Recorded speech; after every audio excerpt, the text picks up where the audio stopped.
Le premier livre des rois, chapitre 8. Alors le roi Salomon assembla près de lui, à Jérusalem, les anciens d'Israël et tous les chefs des tribus, les chefs des familles des enfants d'Israël, pour transporter de la cité de David, qui est Sion, l'arche de l'alliance de l'Éternel. Tous les hommes d'Israël se réunirent auprès du roi Salomon au mois d'Étanim, qui est le 7e mois, pendant la fête. Lorsque tous les anciens d'Israël furent arrivés, les sacrificateurs portèrent l'arche. Ils transportèrent l'arche de l'Éternel, la tente d'assignation et tous les ustensiles sacrés qui étaient dans la tente. Ce furent les sacrificateurs et les Lévites qui les transportèrent. Le roi Salomon et toute l'assemblée d'Israël, convoqués auprès de lui, se tinrent devant l'arche. Ils sacrifièrent des brebis et des bœufs qui ne purent être ni comptés ni nombrés à cause de leur multitude. Les sacrificateurs portèrent l'arche de l'alliance de l'Éternel à sa place, dans le sanctuaire de la maison, dans le lieu très saint, sous les ailes des chérubins, car les chérubins avaient les ailes étendues sur la place de l'arche, et ils couvraient l'arche et ses barres par-dessus. On avait donné aux barres une longueur telle que leurs extrémités se voyaient du lieu saint devant le sanctuaire, mais ils ne se voyaient point du dehors. Elles ont été là jusqu'à ce jour.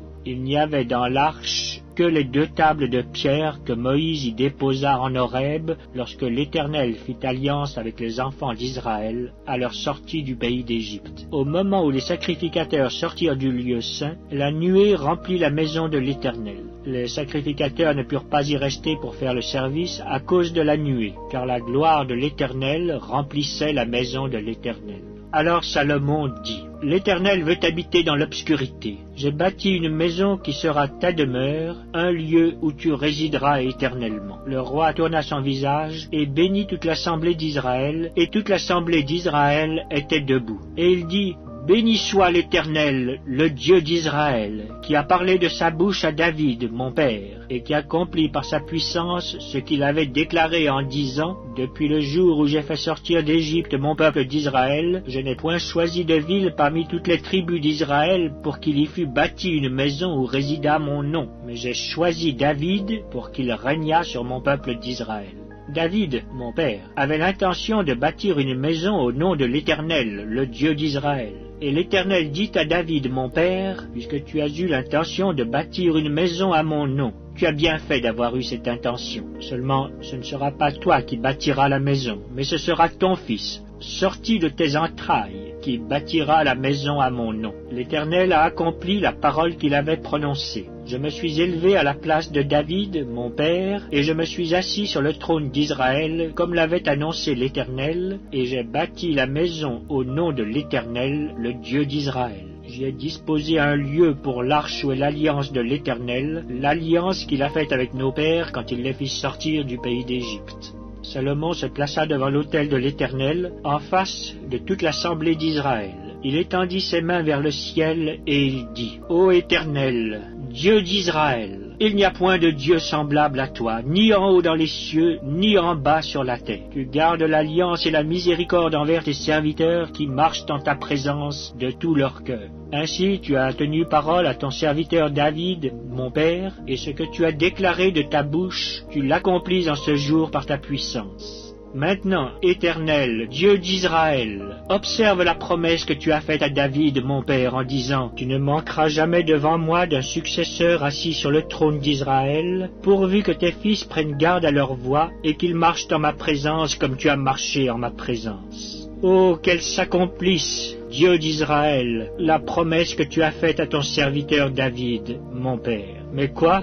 Dieu habiterait-il véritablement sur la terre? Voici les cieux et les cieux des cieux ne peuvent le contenir. Combien moins cette maison que je t'ai bâtie. Toutefois, Éternel, mon Dieu, sois attentif à la prière de ton serviteur et à sa supplication. Écoute le cri et la prière que t'adresse aujourd'hui ton serviteur. Que tes yeux soient nuit et jour ouverts sur cette maison. Sur le lieu dont tu as dit, là sera mon nom. Écoute la prière que ton serviteur fait en ce lieu. Daigne exaucer la supplication de ton serviteur et de ton peuple d'Israël lorsqu'ils prieront en ce lieu. Exauce du lieu de ta demeure. Des cieux, exauce et pardonne. Si quelqu'un pêche contre son prochain et qu'on lui impose un serment pour le faire jurer, et s'il vient jurer devant ton autel dans cette maison, écoute-le des cieux. Agis et juge tes serviteurs. condamne le coupable et fais retomber sa conduite sur sa tête. Rends justice à l'innocent et traite-le selon son innocence. Quand ton peuple d'Israël sera battu par l'ennemi pour avoir péché contre toi, s'ils reviennent à toi et rendent gloire à ton nom, s'ils t'adressent des prières et des supplications dans cette maison, exauce-les des cieux, pardonne le péché de ton peuple d'Israël et ramène-les dans le pays que tu as donné à leur père. Quand le ciel sera fermé et qu'il n'y aura point de pluie à cause de leur péché contre toi, s'ils prient dans ce lieu et rendent gloire à ton nom, et s'ils se détournent de leur péché, parce que tu les auras châtiés, exauce-les des cieux, pardonne le péché de tes serviteurs et de ton peuple d'Israël, à qui tu enseigneras la bonne voie dans laquelle ils doivent marcher, et fais venir la pluie sur la terre que tu as donnée en héritage à ton peuple. Quand la famine, la peste, la rouille, la nielle, les sauterelles d'une espèce ou d'une autre seront dans le pays, quand l'ennemi assiégera ton peuple dans son pays, dans ses portes, quand il y aura des fléaux ou des maladies quelconques, si un homme, si tout ton peuple d'Israël fait entendre des prières et des supplications, et que chacun reconnaisse la plaie de son cœur, et étende les mains vers cette maison, exauce-le des cieux, du lieu de ta demeure, et pardonne.